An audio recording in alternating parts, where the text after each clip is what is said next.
অর্থাৎ যারা জানে এবং যারা জানে না তারা কি সমান হতে পারে? আফামা কানা মুমিনা কামা কানা ফাসিকা লা ইয়াস্তাউন। অর্থাৎ মুমিন এবং ফাসিক কি সমান হতে পারে? তারা কখনোই সমান নয়। আপনারা যারা মসজিদে আছেন আর যারা মসজিদে নেই, যারা এখন ধূমপান করছে তারা কি সমান? না, তারা সমান না। এই যে 2 আয়াত পড়লাম, এই 2 আয়াতে আল্লাহ তাআলা বলছেন যারা জানে আর যারা জানে না তারা সমান না। আবার যারা যে মুমিন আর ফাসিক দুইজন কি সমান? সমান না। কিন্তু ভোটের মান সমান কিনা? সবাই।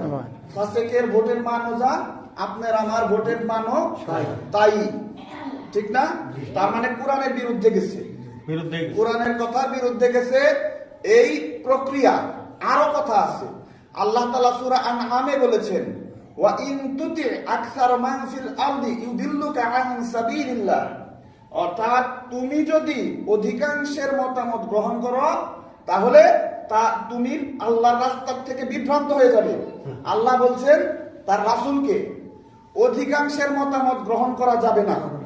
তার কারণ অধিকাংশই বুঝে না। আল্লাহ তাআলা কোরআনে অসংখ্য জায়গায় বলেছেন অধিকাংশই বুঝে না, বরং তারা অধিকাংশই ফাসিক, অধিকাংশই জালেম। বাল আকসারুহুম লা ইয়াকিলুন, বরং তারা অধিকাংশই অজ্ঞ, বুঝে না, জানে না। কিন্তু এই ব্যবস্থার মধ্যে, এইভাবে শাসক নির্বাচনের মধ্যে কি আছে? আল্লাহর বিরোধিতা আছে।